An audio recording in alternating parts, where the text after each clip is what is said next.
배당주를 사람들이 배당률을 보고 판단하는데 배당률이 중요한 게 아니거든요. 배당 20% 줬는데 주가 30% 빠졌어요. 그럼 그냥 마이너스 10%인 거거든요. 코카콜라도 천년만년 가긴 좀 어렵지 않을까. 보통 익절은 언제나 옳다는 말을 쓰는데 수학적으로는 익절은 언제나 옳지 않아요. 종목도 잘 달리는 애한테 돈을 더 얹어줘야지 못 달리는 애한테 얹어주면은 그냥 다 같이 많은 것밖에 없어요.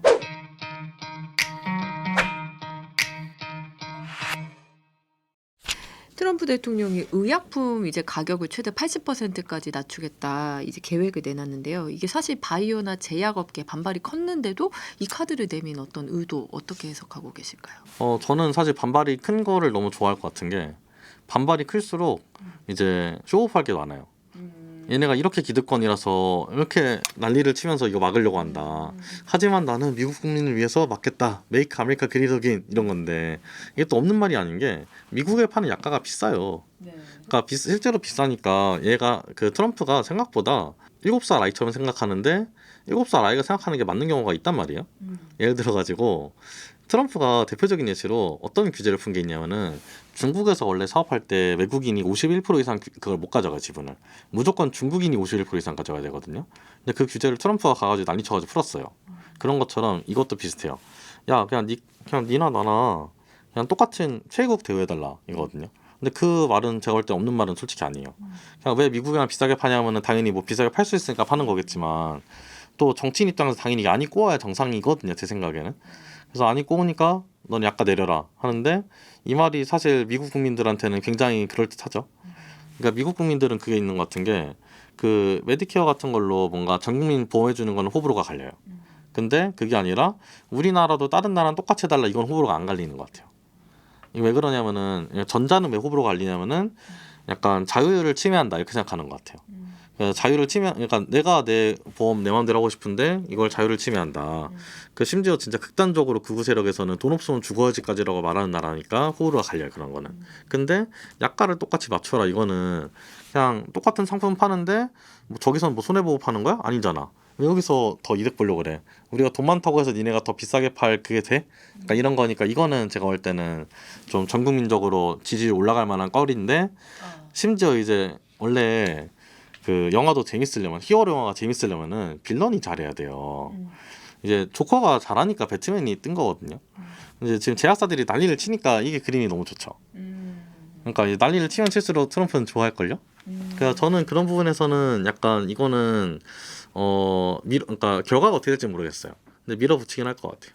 그럼 뭐 전망 화이자나 암젠 뭐 이런 주요 종목들 전망도 함께 좀 해주시겠어요? 근데 솔직히 바이오 쪽은 참 뭐라고 말하기 어려운 게 결국 그냥 뭐 다른 거 하나 터지면은 그런 거 다 씹어먹고 올라가는 게 바이오고 그래서 바이오 쪽은 제 생각에는 진짜 내가 바이오 쪽 투자를 하고 싶다 그 둘 중에 하나인 것 같아요. 이제 의사든지 내가 의사라서 이 약 좋은 거 알아. 논문 보니까 이거 통과될 것 같아. 실제로 그런 모임이 있더라고요. 이제 의사들끼리 모여가지고 이제 논문 쫙 보면서 아 지금 요 약 임상 지금 통과할 가능성 높아 보이는데 자기들끼리 이제 의학 지식이 있으니까 그걸 판단하는 거예요. 그렇게 해가지고 이제 그냥 그렇게 투자하는 그렇게 하든지 아니면은 그냥 제가 볼 때는 결국 빅파마들 중에 하나는 승리하거든요. 그냥 빅파마 다 묻어놓고 이기는 팀 우리 팀 하든지 그냥 그 둘 중에 하나는 언제나 그냥 괜찮다고 생각해요. 그래서 저는 그런 부분에서 이번에 손해 보는 것 때문에 뭐 바이오를 안 사고 뭐 그럴 필요는 솔직히 없는 것 같고 개인적으로는. 근데 이제 손해를 보긴 보겠죠. 근데 어쨌거나 바이오 쪽에서는 솔직히 말하면은 원래 등락폭은 약간 병가지 상사인 주식이다. 그러니까 그냥 받아들여라 이 정도는 그 정도로 생각합니다. 이제 트럼프발 관세 여파로 뭐 월마트나 애플, 스타벅스 이런 소비재 종목이 조금 조정을 받았는데 지금이 그럼 좀 매수 타이밍인지 아니면 좀 비중을 줄여야 할 시점인지 어떻게 보세요? 종목 따라 많이 다른 것 같아요. 개별적으로 언제나 종목별로 다른데 월마트 같은 경우에는 제 생각에는 관세를 맞으면은 그냥 어떻게든 다른 PB 상품을 만들든 해가지고 대처가 가능한 것 같아요. 근데 스타벅스 같은 경우는 아닌 것 같거든요. 근데 이런 뷰는 사람 따라 다를 거예요. 이제 저는 그렇게 생각하는 건데, 근데 결국 요지는 그냥 이런 소비재들은 결국 팔리는 만큼 그냥 돈 버는 거란 말이에요. 팔리는 만큼 돈 버는 거니까 얘가 이 이슈가 있을 때 앞으로 대응이 가능할지 안 가능할지 보면 되는데 제 생각에는 월마트 같은 데는 가능하지 않을까 싶고 개인적으로 뭐 근데 스타벅스 같은 데는 너무 좀 국제적으로 뻗어 있는 것도 많고 영향도 많이 받다 보니까 좀 조금 더 어렵지 않을까 그 정도 생각을 하고요. 애플은 제가 볼 때는 뭐 이거보다는 더 중요한 거는 그거 같아요. 그냥 최근에 LMM 시대에 뭔가 아무것도 안 하고 있는데 약간 느끼기에 밖에서 약간 의아할 정도로 이게 약간 좀 심하게 느꼈던 게 어떤 부분이었냐면은 그 애플 비전 프로 발표하는 그 시연 영상이 있었는데 거기서 AI라는 표현을 죽어뜯기 하나도 안 써요. 머신러닝이라고 쓰거든요. 사실 이제 용어는 머신러닝이나 AI나 그냥 머신러닝의 일종의 AI고 뭐 그런 거라서 다 비슷한 건데 근데 이제 이런 식으로 AI에 대해서 좀 뭔가 부정적인 건 아니겠지만 어쨌건 AI 프로덕트를 애플답지 못하게 못 내고 있는 부분이 오히려 더 약간 좀 아쉬운 거 아닌가? 솔직히 저는 애플 투자는 그게 더 중요하게 보이고 그냥 관세나 그런 건 솔직히 말해서 트럼프가 아이폰 가격 3배쯤 비싸져요 그러면 그럼 너네는 관세 면제해줄게 이럴 거라서 예, 그래서 실제로 그렇게 말하기도 했거든요. 예, 그래가지고 그냥 그때는 애플을 관세 때문에 걱정할 필요는 없는데 차라리 그런 프로덕트에서 AI 약간 그건 좀 아쉽다. 좀 뒤처지고 있다는 얘기를 많이 듣긴 했으니까. 이게 참 애매한 게 음. 맥북이 AI를 진짜 잘 돌려요. 실제로 써보면은 하드웨어 스펙이 말도 안 되거든요. 네. 그냥 GPU 사서 돌리는 거보다 가성비가 훨씬 좋은 경우가 많아요. 그 가격대 GPU는 당연히 못 따라하고 그 가격보다 한 4-5배 비싼 것보다 더 잘해요. 돌리는, 그러니까 쓰는 네. 입장에서는.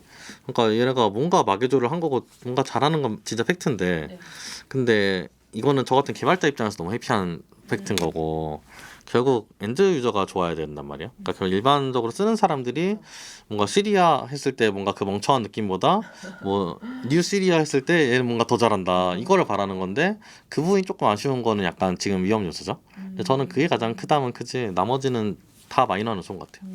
이제 많은 뭐 전문가들이 보험 섹터를 이제 경기 침체 대비 방어주로 좀 추천하는 경우가 있는데 그 이유는 좀 뭐라고 생각하시고 현 시점에서 주목할 보험주 어떤 종목이 있는지 추천해 주세요.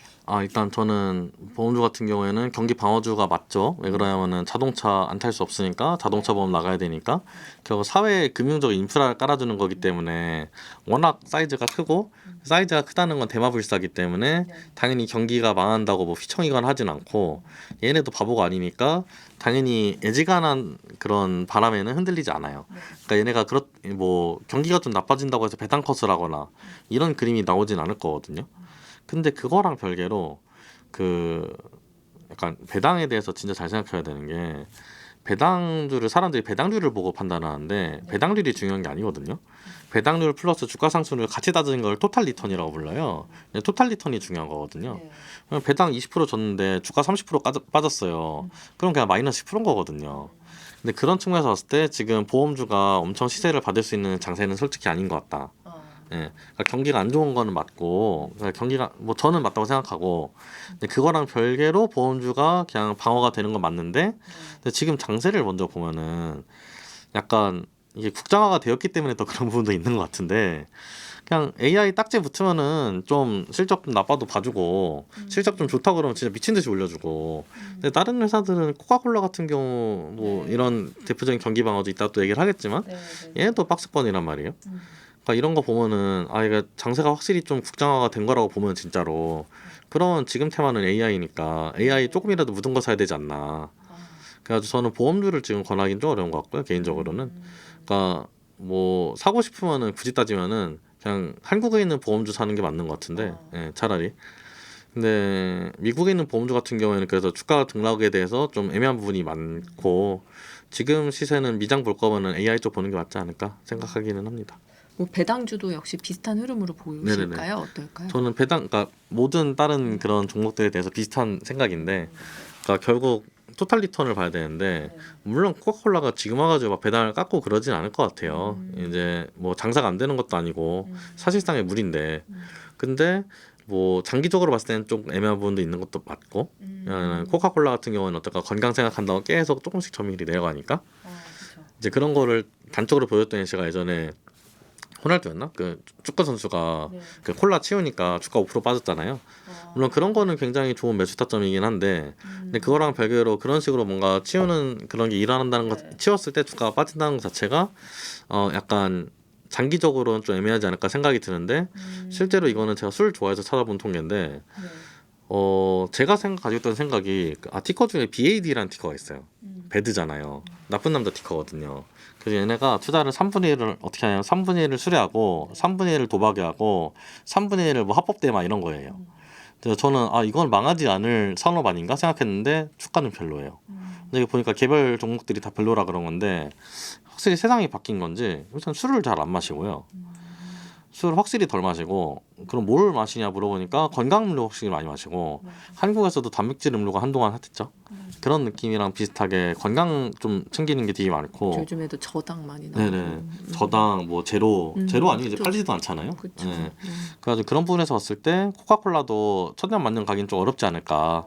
근데 그렇다 그러니까 나쁜 종목이니까 파세요 이게 아니라 어쨌거나 결국 다른 사람들 30%씩 올라갈 때 나 혼자 박스권이면 내가 30% 까진 거랑 똑같이 봐야 된단 말이에요. 그냥 솔직히 그냥 냉정하게 말을 하면은. 근데 그런 측면에서 AI 관련된 종목들은 그냥 쭉쭉쭉쭉 올라가고 있는데 이번에 관세 풀어주면은 솔직히 관세랑 상관도 없지만 메타 같은 데도 올라갈 거란 말이에요. 그러면은 그런 종목 들고 있는 게 더 합당한 베팅인 거잖아요. 네, 그래서 그 정도로 생각합니다. 그럼 뭐 리얼리 인컴이랑 S모빌 지금 말씀 주신 코카콜라 이런 어떻게 보면 정통 강자들이 여전히 좀 괜찮은 선택지로 보기에는 조금 지금은 무리가 있다 이렇게 보시는 거예요? 뭐 절대 망할 일은 없겠죠. 엑소모빌 같은 회사가 망하면은 좀 상상하기 어려운 상황인데 여러모로. 근데 저는 엑소모빌 같은 회사들이나 그런 리얼틴컴이나 리얼틴컴은 제가 좀 잘 모르겠는데 엑소모빌 같은 회사는 사실 AI로 득보는 부분들이 있을 거거든요. 그러니까 뭔가 AI가 됐든 뭐 로보틱스가 됐든 그런 걸 득보는 부분이 생기면 아마 또 주가가 또 귀신처럼 오를 수도 있죠. 그러니까 그런 회사들이 되게 재밌는 게 돈은 진짜 이따시만큼 벌어요. 근데 비용이 이따시만 해요. 그래서 마진은 요만해요. 이런 회사다 보니까 이 비용을 좀만 줄일 수 있어도 마진율이 엄청 개선된단 말이에요. 그냥 배당주로서 괜찮으니까 보자 이거는 원유주는 좀 볼만도 할 수도 있겠지만 왜냐면은 워낙 지금은 아직까지는 계속 파야 되니까. 근데 어쨌거나 다른 부분에 비해서는 매력이 좀 떨어질 수 있을 것 같고 굳이 원유가 될 것 같으면은 중소형주 보는 게 훨씬 나아요. 엑소모빌이 왔다 갔다가 덜한 대신에 덜 올라가고 덜 떨어지는 대신에 덜 올라가니까 만약 내가 정유 쪽을 보고 싶으면 조금 중소형 정유주 보는 게 훨씬 나아요. 뭐 한 관세랑 뭐 환율이랑 지정학 리스크까지 최근 시장 보면 좀 갈피를 잡을 수 없는 게 사실인데요. 뭐 지금 그럼 투자자들이 피해야 할 뭐 나쁜 전략, 꼭 챙겨야 할 생존 전략은 어떤 게 있을까요? 사실 언제나 저는 비슷하다고 생각해요. 그냥 레버리지 너무 쓰지 말고 청산당하지 말고 예, 사실 청산당하는 게 고의적으로 써야 되는 전략인 경우들이 코인 트레이딩에서 존재하는데 네, 뭐 주식 상장사 주식하는데 청산당할 생각하면 안 되기 때문에 그래서 그런 거 너무 하지 말고 지금 확실히 장이 좀 저는 불안하기는 해요. 왜 그러냐면 이게 테마성으로 흘러가다 보니까 이게 다음에 어떻게 할지 잘 모르겠어. 그래가지고 그런 부분 때문에 너무 약간 센 베팅을 하기에는 좀 불안한 부분이 있지만 저는 사실 메타나 뭐 아마존 이런 회사들은 센 베팅이 아니라고 생각하긴 하거든요. 개인적으로는. 그래가지고 그런 회사들은 그냥 계속 담는 거 좋고 제가 미주사 대표로서 이런 말하면 좀 웃기기는 하지만 그냥 굳이 미국만 바라볼 필요가 있느냐 그 생각도 좀 많이 해보는 것도 좋은 것 같아요. 세상엔 좋은 종목이 너무 많은데 그 좋은 종목들 중에 저는 사실 최근에 일본을 좋게 보기는 하거든요. 네. 그래가지고 약간 저 일본 주식 상하락은 안 하지만 어쨌거나 그런 투자도 가능한 거고 그리고 또 이제 부동산 같은 것도 당연히 볼 수 있는 거고 그러니까 좀 폭넓게 보는 거는 필요한 것 같습니다. 그러니까 약간 그런 게 있는 게 자기가 잘하는 거를 봐야 된다는 게 맞긴 맞지만 너무 그거만 보는 것도 좋은 게 아니라서 저는 미장보다는 지금 볼 수 있는 조금 안정적인 그런 포트는 더 많이 있다고 생각해요. 전 세계적으로 봤을 때. 대표님 실제 투자하실 때 좀 노하우가 궁금한데 뭐 예수금 비중은 좀 어떻게 두시는지 뭐 주가가 좀 하락했을 때 이른바 뭐 물타기라고 하죠. 추가 배수는 어떻게 하시는지 뭐 이런 투자 노하우 한번 설명 부탁드립니다. 저는 일단 종목을 많이 안 가져가고요. 그래서 좀 손절을 빨리 치려고 그러고요. 원래는 안 그랬는데 최근에는 그게 많이 바뀌었어요. 그래서 이게 제가 보니까 그게 있어요. 예를 들어 내가 10종목을 샀어요. 근데 솔직히 단기적으로는 홀짝 도박이니까 5종목으로 5종목 떨어졌을 거란 말이에요. 보통 어떻게 하냐면은 오른 종목들을 좀 팔아요. 수익 실현을 하시죠. 그다음에 내린 종목들에 불을 타요. 그러면 이게 어떤 게 좋냐면은 이게 기분이 좋아져요. 왜 기분이 좋아지냐면은 이게 찍힌 숫자가 이뻐져요. 수익률은 내가 10%씩 올랐으면은 좀 판다고 수익률이 떨어지지 않잖아요. 그러니까 10%씩 계속 가지고 있어요. 근데 10%씩 떨어진 거에다가 반씩 물을 타면은 마이너스 5%가 되잖아요. 그러니까 보면은 수익률이 되게 이뻐졌어요. 너무 해피하죠. 근데 실제로는 번 돈은 없어요. 근데 이게 되게 재밌는 게 사실 홀짝 도박이긴 하지만 좀 조작된 홀짝 도박이라서 떨어진 애들은 떨어질 확률이 높아서 떨어진 거고 올라간 애들은 올라갈 확률이 높아서 올라간 거란 말이에요. 그래서 보통은 모멘텀을 따라가요. 근데 그래서 그렇게 약간 좀 많이 번 거 팔아가지고 네. 좀 이제 적게 번 거 물 타는 걸 반복하다 보면은 계좌 인증하기에 너무 좋은 수익률이 되거든요. 수익률만 놓고 보면 너무 고수야. 번 거는 몇백 프로씩 벌었고 잃은 건 몇 프로씩밖에 안 잃었어. 근데 전 재산이 몇 프로 잃은 거에 들어가 있어요. 그런 식으로 되는 거죠. 그래가지고 저는 개인적으로 물타기에 대해서는 좀 많이 경계하는 입장이고 이게 왜 그러면 물은 타다 보면 한도 끝도 없어요. 내가 약간 화수분처럼 물이 나오는 뭐 진짜 뭐 한국은행이면 상관없는데 한국은행도 화수분이 아니죠. 뭐 연준이면 상관없는데 근데 내가 연준이 아니고 나의 월급은 작고 소중한데 그 작고 소중한 월급을 물 타는 데 쓰다 보면은 나중에는 없어질 수 있거든요. 그래가지고 저는 손절은 되게 중요하다고 생각하고요. 보통 익절은 언제나 옳다는 말을 쓰는데 수학적으로는 익절은 언제나 옳지 않아요. 그래서 익절을 참는 게 훨씬 어려워요. 이게 사람들이 손절을 진짜 잘 참아요. 근데 익절은 못 참거든요. 익절은 못 참지, 막 플러스 100%못 참지 하면서 팔아요. 근데 그게 나중에 1000% 갈 수도 있는 거잖아요. 그런 900%의 잠재 수익을 잃은 거란 말이에요. 이건 조금 야사의 썰로 그 상장사 대표가 그냥 그 아는 사람들한테 내가 주식 우리 회사 호재가 있으니까 사면은 3배는 갈 것 같다. 호재는 한 2달 안에 온다. 이렇게 얘기를 해줬대요. 근데 한 5명한테 얘기를 해줬는데 그 중에 가장 크게 번 사람이 50%. 실제로 주가는 5배 이상 갔거든요. 근데 그게 왜 그러냐면은 익절을 찾는 게 원래 진짜 어려워요. 그래서 내동 매매라고 할 때 그 익절을 참는 게 가장 어려운 것 같아요. 모든 것 중에서. 왜냐면 이게 당장 팔면 돈을 버는데 좀 기다리면 마이너스 될지 누가 알아요. 그러니까 근데 그게 어려우니까 그걸 반대로 해야 돼요. 보통 내가 이게 되게 재밌는 게 내가 보통 트레이딩하면 보통 돈을 잃는단 말이야. 사람은 그렇게 되어 있어요. 뉴턴 같은 진짜 세계의 대지성 가진 사람도 주식에서 돈을 까먹는데 참고로 핸델은 채권으로 많이 벌었어요. 여튼 그래가지고 그런 사람도 돈을 까먹는데 내가 뭐라고 내가 생각하는 대로 하면은 되겠어요. 그래서 근데 반대로 내가 원하는 대로 하면 무조건 돈을 잃으니까 내가 무조건 원하지 않는 대로 하는 것도 하나의 전략이거든요. 근데 그렇게 했을 때 익절을 참는 게 일반적으로는 좋은 전략이죠. 그래서 저는 약간 그걸 좀 실천할 노력을 하는데 솔직히 어렵더라고요. 저도 100% 찍혀 있으면 이것 좀 팔면은 괜찮은데 약간 이런 생각 많이 하고 그 불타기라면은 더 문제가 그래서 내가 100%가 됐는데 똑같은 액수만큼 불타기를 했어요. 그럼 50% 정도로 줄 거 아니에요, 수익률이. 마음이 아프거든요. 자릿수가 바뀌었으니까. 근데 그 마음이 아프지만 거기다 계속 태워줘야지. 그러니까 이게 약간 되게 웃긴 게 그 사람으로 비유하면 내가 팀장이에요. 팀장인데 일을 잘하는 애가 있고 못하는 애가 있어요. 그럼 일을 누구한테 더 주실 거예요? 잘하는 애한테 주고 싶어. 슬프지만 그렇게 해야 되잖아요. 그러니까 종목도 잘 달리는 애한테 돈을 더 얹어줘야지 못 달리는 애한테 얹어주면은 그냥 다 같이 많은 것밖에 없어요. 근데 신기하게 사람들이 사람한테 어떻게 할 거냐 물어보면 무조건 잘하는 애한테 과중하게 얹어주려고 그러는데 물론 이것도 너무 과중하게 얹어주면은 이제 좀 수익률이 아쉽겠죠. 근데 이제 또 주식은 못하는 주식한테 돈을 더 주려고 그런단 말이에요. 약간 그런 건 있는 것 같아요. 그래서 수학적으로도 실제로도 이렇고요. 그래서 그렇게 봤을 때 제 생각에는 좀 저는 그렇게 하려고 노력은 많이 합니다. 근데 노력을 아직까지는 성공적으로 못해서 아직까지는 노력 중이죠. 대표님이 좀 주목하고 계시는 뭐 기술 섹터나 종목이 있으면 좀 추천 부탁드려도 될까요? 저는 원래 UiPath라는 회사가 있는데 이 회사를 좀 좋게 생각했었는데 솔직히 요새는 잘 모르겠고 이게 회사가 어떤 회사냐면은 RPA라는 걸 하는 회사인데 RPA가 사무 자동화, 로봇 자동화 이런 거거든요. 로봇 프로세스 오토마이제이션이라고 예를 들어 뭐 가끔씩 여러분 인터넷에 보다 보면은 이제 막 사무 자동화 강의 이런 거 뜨잖아요. 그런 걸 통칭해서 RPA라고 불러요. 근데 이 RPA라는 게 좀 모순이 있는 게 코딩을 할 줄 알면 이미 RPA를 할 수가 있어요. 근데 코딩을 못 하는데 RPA를 하고 싶으니까 RPA라는 게 나온 거예요. 근데 문제는 RPA도 하다 보면 코딩이 돼요. 그래서 결국 코딩을 할 줄 알아야 돼요. 근데 이 간극을 LMM이 되게 잘 메꿔주는 편이거든요. LMM이 코딩을 잘하니까.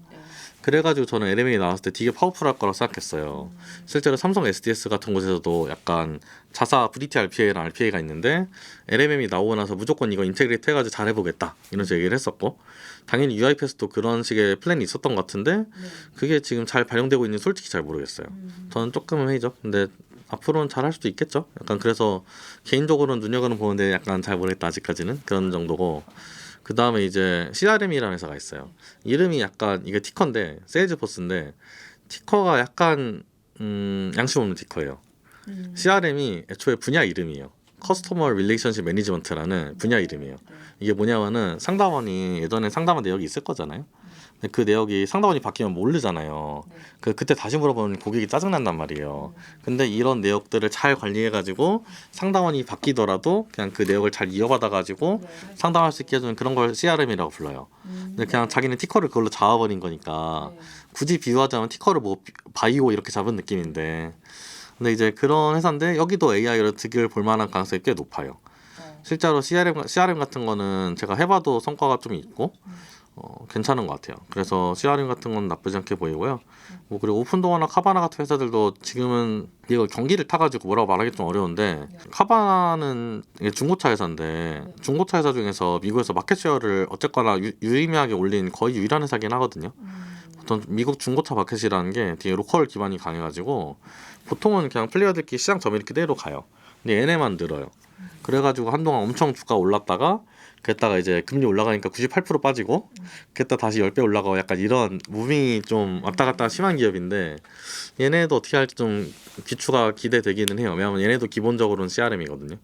저는 개인적으로 굳이 따져서 AI를 가장 잘 쓸 수 있는 그런 영역들 중에 하나가 영업 베이스가 많은 직군들. 이런 직군들이 여러 가지로 좀 AI를 쓰기 좋은 부분들이 있어요. 일단 좀 반복적이고, 네, 오는 사람들이 진입장벽이 낮으니까 여러 사람들이 오는데, 그 AI를 썼을 때 업무 효율이 누가 올라가냐면은 물론 잘하는 사람들은 어느 레벨로 가는데 이제 업무 퍼포먼스 낮은 사람들이 평균 이상 올라오는 거에도 되게 큰 도움을 줘요. 그 부분에서 영업 직군은 꽤 괜찮은 도움을 받을 가능성이 높죠. 그래서 그런 부분들. 그래서 저는 중고차 아니면 우리나라 따지면 약간 통신업 하시는 폰 파시는 분들, 뭐 이런 분들이 약간 크게 갈 수 있는 약간 바탕이 되지 않을까. 그런 식으로 영업 베이스인데 중개가 중요하고 뭐 그런 쪽 업종들은 전반적으로 AI를 수혜를 많이 볼 것 같아요. 투자 상담 자격을 갖춘 MTNW 소속 어드바이저가 카카오톡 오픈 채팅에서 명쾌하게 종목을 무료로 상담해 드립니다. 이제 QR로 바로 참여하세요.